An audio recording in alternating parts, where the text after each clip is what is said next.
This episode is brought to you ad-free. Thanks to all of our wonderful patrons. You get tons of exclusive content and help us keep the show going by joining patreon.com/shonenflop. And welcome to Shonen Flop, Chibi. First Impressions mini-episode where we talk about the first chapter of the series we'll be covering in depth next week with our guest, Kermit the Grog. Great name.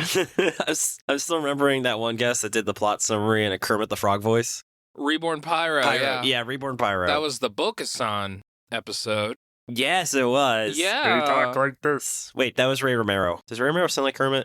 Yeah. No. Yeah. No, he doesn't. Yeah, he does. Maybe he does. Oh, he does. Okay, there we go. Yeah. All right. So my voice serves many a purpose. Same with Jordan Peterson. If I should say same with Jordan Forbes. No. I'm not sure if Kermit the Frog sounds exactly like Ray Romano, but they have like the similar and I think that the Ray Romano impression typically sounds like Kermit the Frog. Yeah. But you were about to say I've never seen them in the same room. You know what? Now that you mention it, I haven't. There's some conspiracy Ray Romano is actually Kermit the Frog. Yeah, that somebody will just post a time that Ray Romano was on Sesame Street for some goddamn reason. Kermit the Frog is not on Sesame Street. Never mind. I mean, I'm sure he has appeared. Yeah. I mean, Sesame Street and Muppets are very closely related. It would make more sense for Ray Romano to appear on some kind of Muppets thing. I don't fucking know. We're not talking about the fucking Muppets this time, David. We're not. No, we're not. Anyway, I'm Jordan. With me today, as usual, is my lovely co-host, David. Say hi, David. Hi, David. It's just, I feel like at that point I just had to use the Ray Romano, Ray the Frog voice. No relation to what we're covering today. And what is that, David? We're talking about Fabricant 100, which may be one of the most requested series we've ever had, which is impressive because it only got canceled 2 weeks ago. Yeah. I feel like it was kind of obvious this one was going to get canceled eventually. I don't know. Yeah. So you might tell the audience a little bit about this series?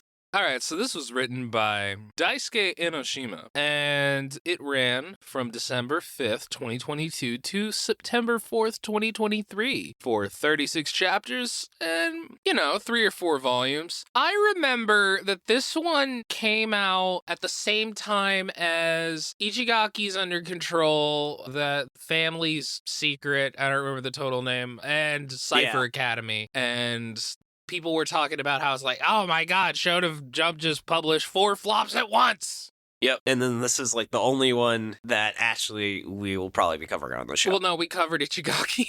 Oh, right. Yeah, that one doesn't count. That one was so obviously shitty from the get-go. That was canceled before it started. Yeah, no. This one I could see having a little bit more legs. But yeah, so Jordan, though, why don't you tell us about the plot summary a little bit, my friend? In the old-timey days, you know what I mean by old-timey days, a guy and his GF are hanging out eating food on a train when she uses her fantastic eyesight to see just some dude running towards the train. Just like running alongside it, you know what I mean? Fast guy. Just when he comments on how fucking wild that shit is, she is plucked out the window. Apparently, she was found a few days later, dead, with her eyes gouged out. Ooh. A few days later, a young boy is just trying to eat a burger when the large woman he's with, who seems to be some kind of governess, is being super overprotective about it. He's like, nah, let me eat my damn burger. When a nosy lady next to him is like, hey, it's kind of dangerous to be on this train. Didn't you hear about the murder? But the boy goes all Detective Conan on her ass and says he's gonna catch that bad guy. This makes her somehow realize that he's from the Yao family, famous for Yao Ming, which doesn't make sense because that's his first name. I mean, Japanese people sometimes don't understand that. Like, you know that Whitebeard in One Piece, aka Edward Newgate? You know Edward is his last name? Well, Yao Ming's Chinese. Yeah, but that means Newgate is his... Someone named their child Newgate. Someone named their child Monkey, David. Monkey's his last name. Is it? I always thought his first name was Monkey. Monkey D. Luffy, Monkey D. Garp, Monkey D. Dragon. No, it's Monkey is Luffy's last name. It's just Japanese, they say it first. But since they say Edward Newgate, in that pattern, Edward is also Whitebeard's last name. You see why I was confused, though? No, I totally get you, but that just makes it really weird that Oda thought Newgate was a reasonable first name for someone. Newgate Edward. Okay, yeah, that's really good. Whitebeard's name. really fucking good. But yeah, he's from the Yao family who had super genes that made them live past 110 years old and look young and hot the whole time. He was the youngest member. His name's Ashibi. Ashibi notices the victim's boyfriend, who has been coming to the train every day since his GF died, I guess, to remember her. Talk to the BF, who doesn't even want to catch the killer because it won't bring his GF back, and like, who gives a shit about future victims? He doesn't know them. It doesn't affect him. Fuck them. Ashibi then okay, boomer. Yeah, seriously. Well, this is like pre-boomer. This is like silent generation or pre that even. Ashibi then tells the BF his tragic past about how his family was murdered by a bunch of Frankensteins called fabricants. They are artificial humans made by a mad scientist, and they are imperfect, so they seek out better body parts to replace their own shitty ones with. The BF is like, haha, that's silly. But when Ashibi mentions they have stitches on their arm, he's like, oh shit, the killer had stitches on his arm. Popcorn David. Ashibi then takes them to the caboose, where he then cuts his arm with this sick Hot Topic finger armor in order to draw the fabricant to a superior blood. I had one of those when I was 14 years old. Thankfully, the Frankenstein was still just hanging out on top of the train, so he shows up and the BF notices that he's got his GF's eyes. But then, Ashibi's large caretaker lady attacks him, revealing that she's got stitches too. He explains that when his family died, he went over to a group of fabricants and said, hey, he's 14, so he's still too young to harvest body parts from, but in 4 years, he'll be fully grown and ripe for the picking because these fabricant monsters respect the legal age of adulthood. No, David, they're doing the fucking 18-year-old countdown shit with him. That's gross. Yeah, I'm sure they have a website. They literally are. That's what the So as he explains, though, he makes a deal saying if one of the fabricants can help him kill all the other fabricants, he will give his body to them. Immediately, all the fabricants are killed by the last one, who is the giant lady that we've been with. Turns out, she is Fabricant 100. Title drop! Title drop! Bam. And since the scientist was constantly improving, since she's the last fabricant, she is the strongest of them all. She easily kills the fabricant on the train and rips out his eyes, which they give to the boyfriend, because I guess that seemed very cute and sincere to someone who is mentally unwell. It was really weird. He was like, hey, sorry your girlfriend died, but here are her eyes. Here are her eyeballs with like the nerves still attached. Yeah, and he just like hugs them. It's like, ooh. So he cradles those eyes like a complete fucking psychopath and spews bullshit about how he's glad people won't have to suffer through what he did, even though he said earlier he didn't give a shit. Anyway, Ashibi and 100 continue their journey, having defeated Fabricant 17, and on their way to kill 82 more. Yeah, let's get into the first impression. Though, I mean, actually, I think it's like she killed like 12 of them in the house, so I think there's only like 80 or so Fabricants she still has to kill. Huh. Yeah. I guess, I mean, Oh, wait, no, you're completely right. Sorry. No, I did like really stupid math where I did 82 plus 17. Well, I only say that because she literally says only 82 more to go in the manga. I just fucked up the math in my head because I was like, oh, well, 17. She just killed 17 now, so she got, but no, he was number 17. So I guess it just coincidentally adds up to 99. How did they know, like, are they counting 17 or are they just like, he is number 17, like she's number 100? He has that book where he tracks everything, so maybe he has a list of what the different fabricants are, so he recognized it was number 17. Side note, I really like how his drawing is crude because he's 14. It's not like, oh, he's a great artist. I mean, he's not terrible for a 14-year-old, but like, it's pretty clear that it's like he's a 14, you know? I appreciated that. Yeah. To get into first impressions, this feels like a series someone didn't write just to kind of make a series to make it big in Shonen Jump. This is a series like the author really wanted to make. Yeah, I feel like one of the issues we have with a lot of shonen flop subjects is, you know, sometimes it's like, wow, this doesn't have a lot of legs, or this is boring. Yeah. Or it's too nice. Like Stars, where everyone was super nice and it was really boring. No conflict. I respect that there is conflict here. I really like the twist where in the beginning, you know, 100 is super overprotective and you think, oh, she cares so much about him. And then by the end you realize, oh, no, she's overprotective because she's gonna harvest his fucking body and she wants to make sure that it's okay when she harvests it.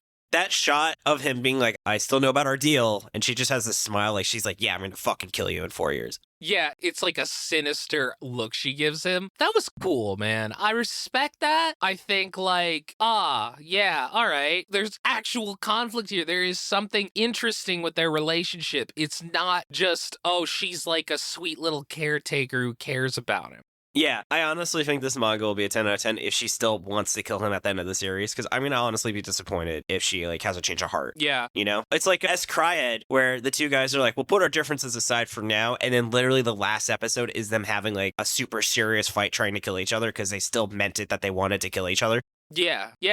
Which was ridiculous that the last episode of the series was just a 30-minute fight scene. Man, Scried was fun. I wonder how well that aged. It was super over dramatic at the time. It's probably still really fun. But, I mean, there are issues with this, David. There are absolutely some serious issues with this chapter in my mind. Yeah, like you said, you already noticed that there was a plot inconsistency with the main focal character, or the main character they're trying to help. First of all, he's a complete psycho. Like, yeah, it doesn't feel like the series wants you to think that. It just feels like the author's like, no, he's cradling the eyes of his beloved.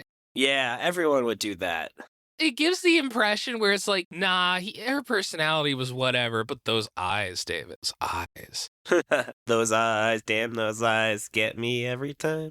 Also, they showed like a picture of the girlfriend's eyes right next to the fabricant's eyes with her eyes. And when you do that, you got to make the eyes look the same. And the author did not do that. Oh, did he not? I thought he did. They did not look the same. The boyfriend was like, oh, they look the same. But like the art was not showing that. But also, like, I mean, there are issues with the art, very few backgrounds. What do you think of the art style? Because I actually listed it as a positive where it feels unique but not off-putting. There are things that I like about the art. I think that the character design is pretty decent. I really like 100's design. I think it's really cool. Have you seen the one-shot? No. So she literally looks like Lady D from Resident Evil 7 or Resident Evil 8. I wouldn't be surprised if Shonen Jump's attorney's like, you have to redesign this character for the real series. Like, she literally is a giant tall woman with a giant black brimmed hat. Yeah, okay. That makes sense. They had to change it. Wasn't it a white brim hat, though? Wasn't she wearing, like, all white? It might be. But the point is she very blatantly looked like Lady D from Resident Evil 8. Oh, that's funny. But no, I mean, aside from the fact that there are very few backgrounds, they do a lot of that gray gradient thing. I have a lot of issues with the actual storytelling. Mm-hmm. For one thing, the thing that really stood out to me was they encounter the boyfriend and then he's just like, I'll cut my skin kind of and there's blood and oh man, cool, the fabricant is still on the fucking train for some reason. Why is he there? Yeah. And then he just shows up. Like, he's just like no tension, no build up, no anything. Like, well, they were like, if he's within 500 meters or something, but we're like, dude, this is a moving train. This is a moving train. Yeah, it would have made more sense if it was like at a store or something where he like attacked and it was like a fixed point, but a train, yeah, you're right, doesn't really make sense for this plot. Yeah, again, I think that, like, the relationship and intrigue between the two main characters really saves a lot of this manga. Like, that is genuinely interesting. That does genuinely make you curious about where this is going. That is one concern is I can see this insanely easily becoming Monster of the Week, and that is a concern is nothing really establishes what the long-term plot of the series is. I feel like this is a series set up to become Monster of the Week. I feel like that's the whole point. Yeah, which I guess isn't necessarily a bad thing, but I don't know. I just never really liked the Monster of the Week format. It's rare that it turns out well. Yeah, I will also say one less positive. I think the paneling in this was also very good, even if the actual narrative storytelling, but I think it at least had like a good flow of the action. There was some interesting dynamics in the paneling and layout. So at least it's a good, I guess, foundation for the storytelling. So hopefully it can improve utilizing that.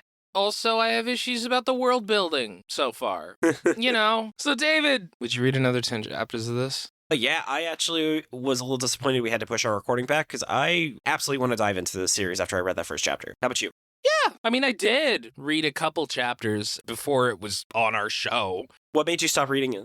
Because I don't read manga. Yeah, that's true. That's fair. That's just how I work. I mean, Witch Watch is fantastic. I stopped reading that for no reason. Dude, I can't believe we got Shen to start reading. So for listeners, I mentioned Witch Watch to Shen our guest 2 episodes ago, and he still sends us on Discord being like, dude, I'm on like chapter 32. This manga is actually really good. It is. He makes me want to go back and finish it. I really do. He hasn't even gone to Real Witch Watch Head knows what chapter's coming up soon. That's in the 40s. So I really can't wait for his reaction to that chapter.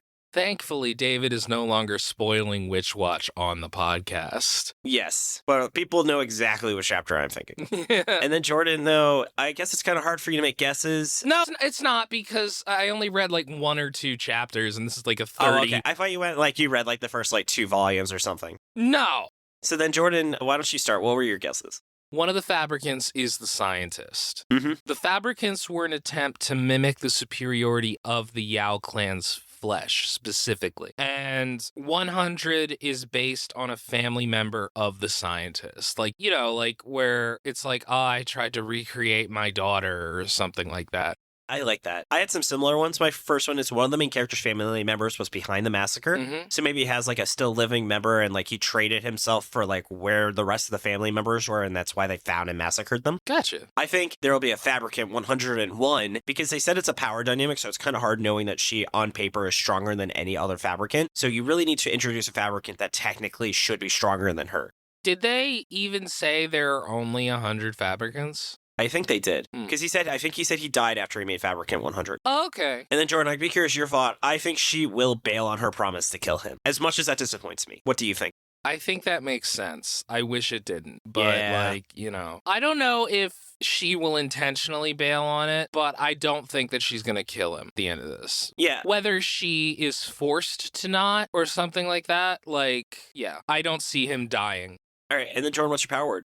Fab.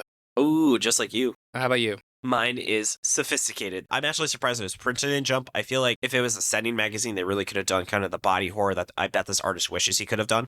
Honestly, I'm not sure the artist has the skill to do that, but it would be cool to give him the opportunity. Oh, the Nanohazard guy would have done a great job.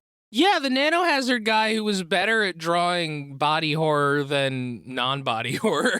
Than just people. Yeah. Oh, them's the breaks. But now, Jordan, I think that's all we have to say about Fabricant 100. Let's get into our Q&A. As a reminder, you can submit your questions on the Shonen Flop Discord. Find a link to it in our show notes or on our site, shonenflop.com. And we give priority to those who haven't asked a question before, haven't had a question answered in a while, or patrons. So starting off, from Hassan, we have, what is the most uplifting or happiest manga anime you've experienced? So, first of all, I'd be surprised if David doesn't say Gurren Lagann. Well, I had a different answer, actually. Yeah, okay. Do you want me to say what I think is the absolute most cinnamon roll manga I've ever read? Go ahead. It's gotta be Yotsuba. Do you know what that manga's about? That's the 4chan girl. Yeah, it's like, it's literally about a guy, a single father raising his like 6-year-old daughter and her having like adventures. Like there's an arc where she's just super excited to see a cow and go to a farm or goes to a balloon festival, and there's no trauma because it's about a 6-year-old protagonist just living her best life in Japan. Aww. Yeah, it's an absolute cinnamon roll of a series. I feel like mine might be Mob Psycho, because... Oh, that's great. Because at the end of that, I was just like, yeah, man. Yeah, I could be all right. I could do this. It really, like, filled me with, like, kind of confidence at the end of that. Like, yeah, these will work out. I also think High School Family is a good one, too. Yeah, I mean, I feel like we approach this differently because yours is like, what's just like the sweetest, kindest one? And I'm just like, which one makes me feel like I could like accomplish my dreams? That's fair. I'm already doing that by making this podcast with you, big guy. Oh, yeah. Next up, from Agba, have you ever considered doing an episode on a flopped anime? I feel like we talked about that early on, but it's also like if something gets an anime, then by definition, like most anime that's made are made from a relatively successful manga. There are exceptions. Like Gurren Lagann. Yeah, except obviously that was very successful. But like I'm thinking like Mars Bringer of War or something. Is that what that's called? You know which one I'm talking about. I have no idea what you're talking about. I don't watch anime. Oh, I'll show it to you. Oh, yeah. Fuck anime. So I think it's also a time concern. Like, reading 30 chapters of manga is way easier than watching 12 episodes of a show. That's very true. That's a huge thing. It could be a fun crossover episode with the Anime Out Context guys, so maybe some point at a Patreon we could do that. Yeah. Also, there's anime like Mars, the one I just mentioned, that went for one episode. Yeah. There's definitely some shitty. But yeah, I think it's a fun topic. Definitely it's something been on our mind, so I think it's just a mixture of factors of why we haven't done it yet. Yeah. Next up from Dude Rocks, aside from Silver Fang Jin, the manga about dogs where they get brutally murdered, what Jump manga would make for the worst live action adaptation? Also, they can't already have had one, so you can't say One Piece. Though, this question didn't age well because One Piece actually had a pretty good live action adaptation. I mean, in the realm of live action adaptations, it's probably the best. That's like saying Mortal Kombat was the best video game movie, you know? I guess. Did you not like One Piece live action? I think it's a 7 out of 10. No, I did too. I haven't seen the whole thing, but what I saw, I was genuinely surprised. I mean, I made that whole rant about how it was going to be terrible, and I kind of regret it because I watched like a bit of it and I was like, oh, hey, this is actually a lot better than I thought it was going to be. See, I meant that in the sense that live action anime adaptations are usually absolute fucking trash. Yeah. It's probably the best one, but that's not saying much. But it is pretty good. Yeah, but that wasn't the question. The question was, what series do you think would be the hardest to live action adaptation? So my thought is it has to have a factor of the fact that it needs to be a very famous series, a very complicated series that requires a lot of either physical models or requires a lot of CGI and has a plot that really isn't going to work in a short form. And my thought, Jordan, is actually I feel Hunter x Hunter would be extremely difficult because you're also having a lot of violence towards children. And you have to deal with how the fuck do you handle Hisoka? Yeah. So that's why I think Hunter x Hunter would be an absolute nightmare to make a live action version for. That's very fair. Let's see. I'm looking through Shonen Jump because, like, honestly, my immediate response to this was, like, of course, Elven Lied. But that's not a Shonen Jump manga. Or I thought you were going to say Berserk. Oh, God. Oh, you're right. It does say Jump manga. Yeah, they would fucking pull that. Oh, man. Hold on one sec. I think I just saw one that spoke to me. I hope it's not Yu Hakusho because they already announced the live action. Oh, what? I mean, that wasn't my answer, but the fuck. Well, first of all, we know that Dragon Ball was a bad decision. We know that for a fact. Yeah. Could you imagine a live action JoJo? There is a live action JoJo. There is a JoJo Part 4 movie. What?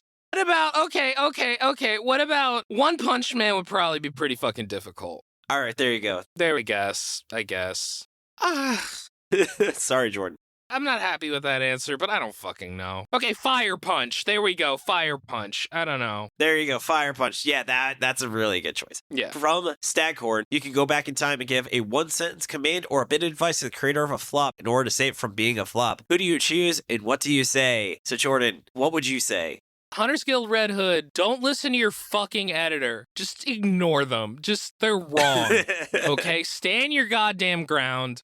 No exam arcs. All right, from Meru, how many chapters would Homestuck have lasted if it was a Shonen Jump manga? I think it would have failed in Shonen Jump because it loses a lot of the things that make it unique online, and only Togashi can put literal pages of text in Shonen Jump and get away with it. Yeah, wasn't Shen telling us that there was, like, a physical release of Homestuck? Yeah, there's a physical release of Homestuck, which sounds like an awful idea. What a stupid fucking idea. No, I mean, could you imagine us covering Homestuck on this podcast and be like, what the fuck is this art? Really? You're going with this art style? Oh my god, so much text. Holy shit, so much goddamn text, okay? This is so hard to read. Like, it worked online for a while, at least. Yeah, and I have to say, Problem Sleuth, absolute based. Absolute. People should read that. If Homestuck is too much for you, Problem Sleuth was awesome. Problem Sleuth better than Homestuck. This is the official Shonen flop stance. Yeah. And finally, from David, what's your favorite work you've covered by a successful author, i.e. stuff like BT, Barrage, Nico Wappa? I thought that would be a fun question. Yeah, no, I mean, I might have to go Level E. Really liked Level E. Especially like that one bit that like even you really loved where they were like put in like the other world kind of. Yeah, the Power Rangers thing. Yeah, that was fucking great. I'd say Heartbolt Cop and Dolphin. Oh, that was really good. Yeah, for context listeners who are unaware, it was the creator of Beelzebub, which had I think a 50-episode anime. Yeah, Beelzebub was definitely very popular. Mm-hmm.